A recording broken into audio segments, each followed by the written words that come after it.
Hi there, and welcome to WineDirect Essentials. In this video, we'll discuss creating and using forms. Forms can be utilized on your website or in your kiosk pages to attain customer information.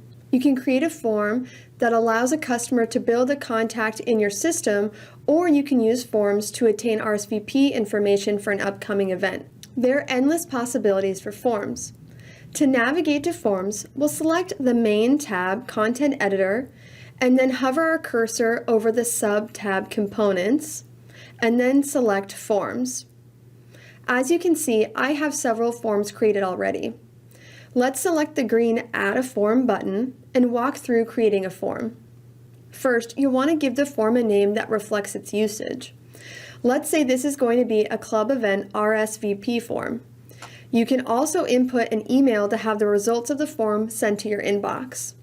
Oftentimes, you'll want to tie a form to a contact type. By doing this, the system will automatically mark the contact with the specified contact type, allowing you to look up or easily email the contacts that have filled out this form. If we click on Is Tied to Contact, you'll notice there's no Add New button, so you may want to fill out these basic elements, press Save, and go create your contact type if you haven't already done so. I'm just going to use Test for this example. Once you've filled out these items, press Save. In the subscription settings, you can include an opt-in checkbox for the customer to opt into email marketing. Next, we'll need to add questions. As you can see, the email is a required field. This enables the system to look up this email and either create a new account or update information on an account if the email already exists within the system. Because we have this form tied to a contact type, we can utilize these preset fields.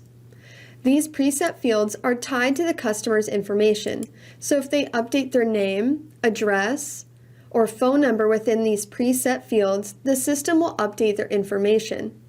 If the customer's email doesn't already exist within the system, then the system will automatically create a new account for them. In question type, you can choose between several options, such as a single text box, a drop-down selection, and even a Google CAPTCHA. You'll then need to create your questions. For this example, we're pretending that this is a club event RSVP form. So you may want to include questions like total number in your party, or what are your guest names? You can add several questions, but they'll need to be added individually. You can also determine which questions are required by checking the box Is Required. Next, if you'd like, you can add a thank you message, which will display immediately after the customer has filled out the form. For this example, you might want to use something along the lines of "Thanks for RSVPing, see you at the event," or a simple thank you. Finally, you can also select an email to be sent to the customer immediately after they fill out the form. Simply choose the email category and the appropriate email document. Now that you've created your form, it's ready to be used on your website or kiosk pages. For more in-depth information on how you can add components like forms to your kiosk pages and website, be sure to check out our Academy videos on Mastering Content Editor. See you in the next video.